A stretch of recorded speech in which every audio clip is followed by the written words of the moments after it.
welcome to episode 7 of What's the Point? The intersection of faith and life. I'm your host, John Muth, and joining me, as always, is my astonishing co-host, Trey Fall. You're looking extra astonishing. Actually, you know what I find astonishing? Are you trying to grow facial hair? You know what I see? Is that just a shadow from the lights? You're such an idiot. It's honestly really hard to tell. Look up. I got 5 hairs on my chin. Trying something different. You know what I mean? I like how you're like just growing this right here, but shaving this up here. Oh, yeah.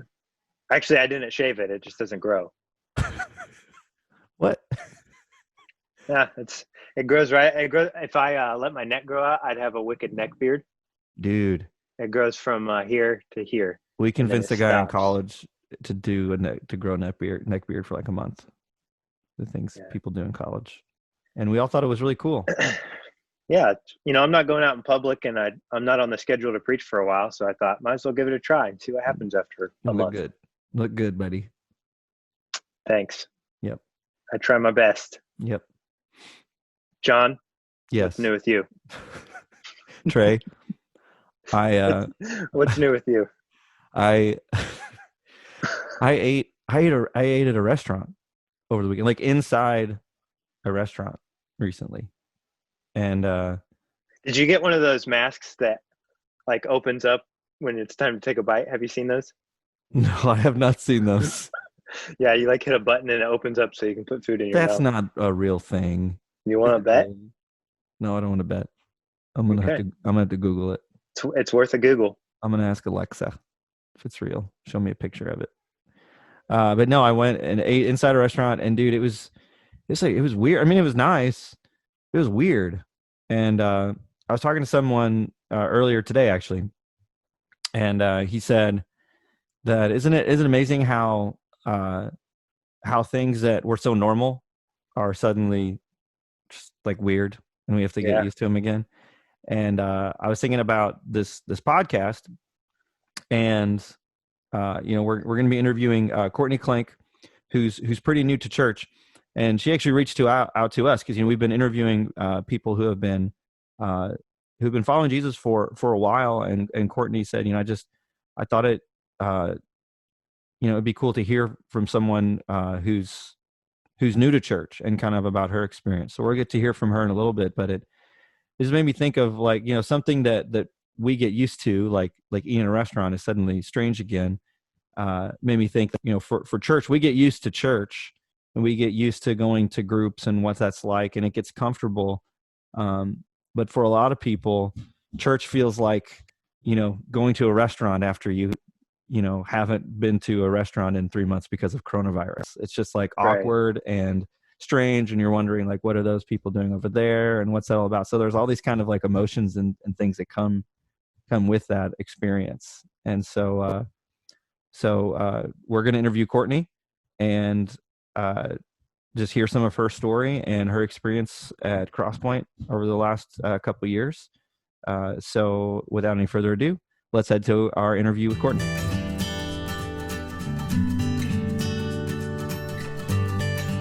And we're back with What's the Point? We're so excited for our guest today, Courtney Klenk. Courtney, thanks for joining us. Great to see you. Good to see you guys. Yeah, it's been a while with COVID and everything going on. So happy to see you. Happy to have you on the podcast. Let's start off like we always do. Tell us a little bit about yourself, career, hobbies. Just tell us a little bit about Courtney. Sure. I'll give you a little bit just of kind of life background, and then I think it'd probably be helpful to know a little bit of my kind of church journey too. So I grew up in Norton, Massachusetts. Went to Norton High School. I went to University of Rhode Island for undergrad for biology. Ran track and field there, and it was because of an injury that I ended up going into physical therapy. Went up to Maine, University of New England for grad school. That's where I met my partner, Brandy. We got married, and then currently in Attleboro, and I work in an outpatient PT clinic. And kind of outside of work, I have 2 dogs. Always had animals in the family, and they're really important to my family. So we have True, he's a border collie, and Brooder, he's a golden retriever. And what else for hobbies? I recently got certified in small animal massage. Again, animals are a big passion, so that's been a nice little kind of side thing. And I'll interrupt you there for a second, because any of our listeners who have an elderly pet, Courtney is the best when it comes to massaging your animals. I had a 10-year-old boxer that was on her last stage of life, and Courtney made her life so much better. So if you're looking for a dog masseuse, Courtney's the person for you. Happy to help. Yeah. Is that a paid advertisement, Courtney? Did you pay? I'll give you the check later. That's awesome. And then other kind of passion in my life currently, I've been training in Krav Maga for the past few years. That's Israeli self-defense. Whoa. Another little tidbit about that's so me. Cool. It is. It's a lot of fun. And frightening. John, I think we should have an outtake after this where you're in the ring with Courtney and she just beats you up. Maybe after COVID. That would make me really happy. It's not that I'm nervous or scared. It's just, it's coronavirus. Right. Yeah. Anyway, let's move on. So Courtney, how did you first hear about CrossPointe, and were you even looking for a church at the time? Tell us a little bit about that. Sure. So I was not looking for a church at the time. I was just kind of going through a rough time in my life, and I went to high school with Tiffany Foley, and I just reached out to her just to ask for help. It wasn't even about church. So I was just having a tough time one day at work, and asked her if we could talk, and she was like, I'll come right to your work. And she, on a lunch break, she walked around the parking lot with me, and we just had a really good conversation. And I had seen on social media that she had talked a lot about CrossPointe and how much it meant to her. So I just had another rough night, and I was talking to Tiff again, and she's like, why don't you come to a life group? And that's how everything started. So the life group was actually the first thing I went to at the house's house. And we interviewed Jolie last episode for our listeners and watchers. And also Tiffany's been mentioned twice now on the podcast. I think that means we need to interview her. Let's just get her on here. Mm-hmm. Good idea. Yeah, she's just such a genuine person. She can really kind of change the energy in a room. We actually, besides going to high school together, we cleaned toilets together. So there's kind of a special bond you have when you clean toilets with someone else. But all right, that's besides the point. Is that the key to a friendship? Yeah, if you can clean toilets and have a good time with someone. Yep. Trey, let's try it. It'll be a test of our friendship. It sounds kind of like a crappy job. Oh, no. So that's bad. So back it up. You went to the house's house. So your first experience was life group. Was in a life group, yeah. And so why was that an important first step for you? It was just kind of divine intervention. I think it was amazing. Some of the things that Stan was talking about. It was exactly what I needed to hear. I mean, Tiffany didn't discuss anything before I went to the life group, and it was like the words that were coming out of his mouth were meant for me to hear. So it was just the timing. The timing was the right timing. Did you know Stan and Jolie before you went? Nope. So your first experience was in a stranger's home. Mm-hmm. Only person you knew was Tiffany. Was that weird? Going there for the first time? I mean, I'm sure I was nervous. New people, I'm always a little nervous, but I have a good relationship with Tiffany, so because she was there, I wasn't concerned. Very cool. What were some of the things that Stan, this is I'm throwing you a curveball question here. Mm-hmm. What were some of the things that stick out in your mind that Stan and Jolie did that kind of like, oh, that's different, or, oh, that really helped, make me feel comfortable, or, things like that, or the whole group for that matter, not just the houses? Yeah, I think just the openness, like there wasn't a problem with me just showing up, just being there. So that openness, and just the conversation, you could tell everyone has the same goal. Everyone wants to follow the same person, the same ideals. So that was attractive to me immediately. Yeah. And it's just kind of a feeling. You walk into a room and it's just kind of a gut feeling. You feel welcome immediately. Yeah. Kind of reading the energy of the room. Mm-hmm. That's cool. Very cool. And our conversations prior to this, one of the things you mentioned was that at CrossPointe, you've felt like all the people are loving. Mm-hmm. I've certainly felt that. I'm only at CrossPointe for a year now, and I feel that as well. Talk about that some. Anything that particularly stands out, or conversations you've had, like, just talk about that. Yeah, I have a list. How many minutes, how many hours do we have? I got to make sure I get everyone here. So I think it's important. I mean, you can stop me if I'm saying too much, but I think it's important because it's a lot of like little things that many different people have done, and I think that's what makes the difference. It's not necessarily, one grand thing. It's all these little things. So the first time I actually went to the church, Sheila Bailey was she was the greeter right outside, and I didn't know her, she didn't know me, and she just gave me this big hug. And I mean, if you want to know what Jesus feels like, just go and hug Sheila Bailey. I mean, it's just she's got some spectacular hugs. So I mean, that was one of the first things. That day that Tiffany came to work to talk to me. I mean, that's you just don't see that often these days. Another time, Sheila had just offered to pray with me. She held my hands. We found a quiet spot in the church. She knew I was struggling. That act was loving. There was a marriage retreat that I went to, and I was the only gay female in the group. And I mean, there wasn't any problems with that. I felt accepted. I didn't have any hesitations because we were all kind of working towards the same thing. We all wanted to have a loving relationship with our partner. So that was big. No one, people probably didn't realize how much that meant to me, but that was a huge deal to me. A few times I prepared coffee before the service and worked with Carol Golden, and just the laughter that I had with her. That was another loving moment. There was one opportunity in life group where Stan had encouraged us to pray out loud, and that was a kind of pushing my limits. It was tough for me, but I decided to do it. I knew it was probably a good thing to push my limits a little bit. And JR after had just said, I'm so proud of you. So just that compliment, meant a lot. I mean, I could keep going. I could just keep going.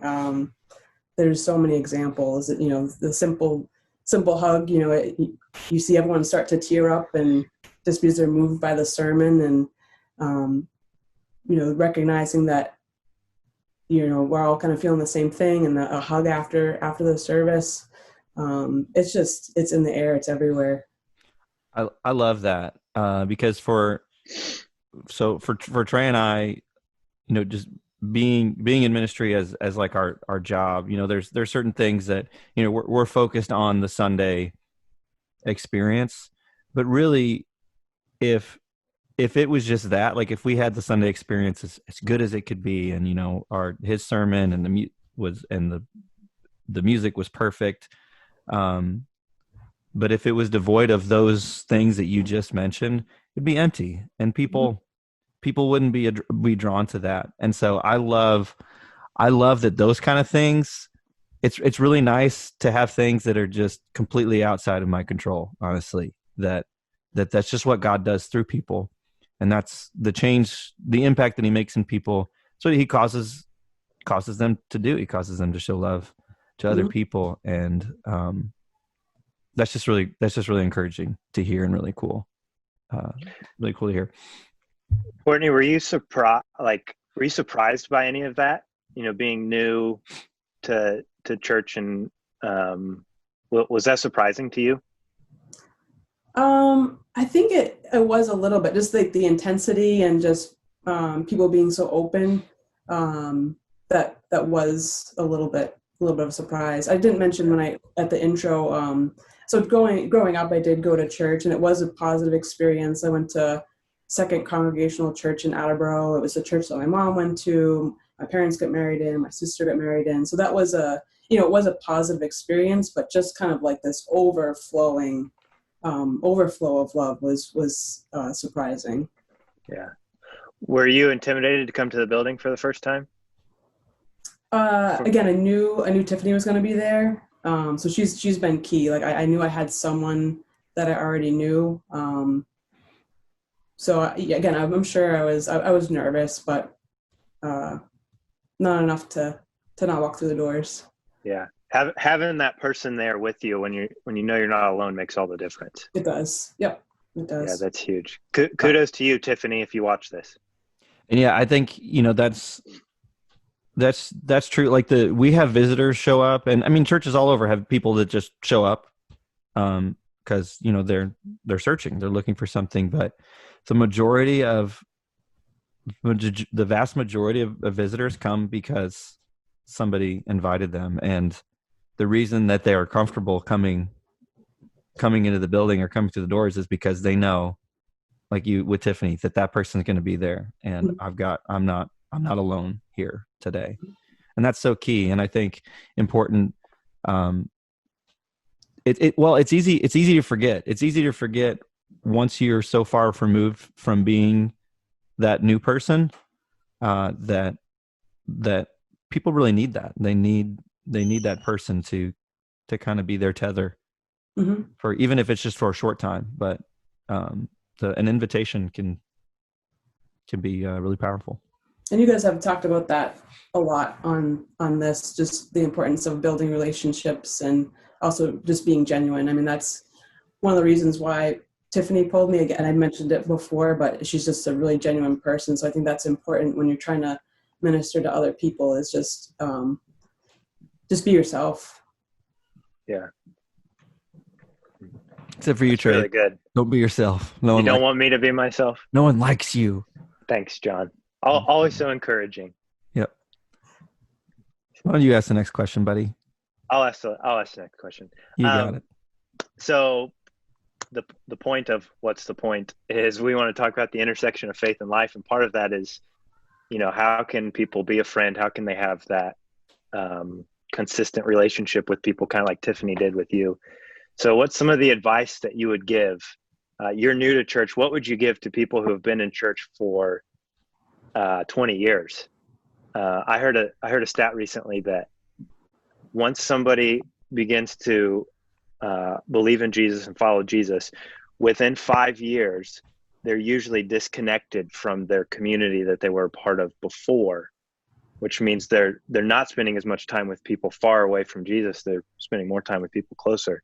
So what would be your advice to people who want to bring more people to Jesus and want to have that relationship with people who aren't yet close to him? I think one of the most important things on my journey was I would advise people to be patient, because I had at least 2 other people in my life before, like probably the year prior to attending CrossPointe, mention, like, have you ever considered going to church? And I at that time I wasn't really sure what I believed, and I just said, oh, it's not really my thing. So just be patient with the process. That was really, really important to me. So I just, I have people in my life that I really want involved, but I think just respecting that process is really important. Yeah, it's easy to get so excited and be like, you got to believe this, you got to come. Right. And then they're like, ah. Right. Yep. And then just with you saying that, the other thing that's helped me is when it does kind of get a little, like when it feels intense, I just remind myself what Jesus is, and that's love. So if I just go back to that point, it allows me to think more clearly, and then I don't feel as kind of overwhelmed. Yeah. Because there is this tension between, like, and the tension between like this urgency for people to believe, because we want people to follow Jesus for eternity and experience that, but like there's joy and things found in following him now in life. And so there's this urgency, like, I want you to believe this now. And but like you said, there's this tension between just being patient and allowing people to kind of take their journey, whatever that may be, and just trusting that God knows what their journey is, and he sees the big picture and we don't. What we didn't ask you is that how long have you been, when was that first time in life group? I meant to ask that earlier. Do you remember? I think this November will be 2 years. 2 years. Okay. That's awesome. And when, 2 years, when were you baptized? December 15th of 2019. Okay. So that's recent. That's like 7 months ago. Yeah. Very cool. That's so awesome. So, well, thank you so much for joining us and answering our unscripted questions. If you're watching or listening, please subscribe. If you have any questions or anything you want us to talk about on the show, email us info@CrossPointe. It's CrossPointe with an E, CrossPointema.org. And join us next time as we yet again attempt to answer the question, what's the point? What's the point? What's the point?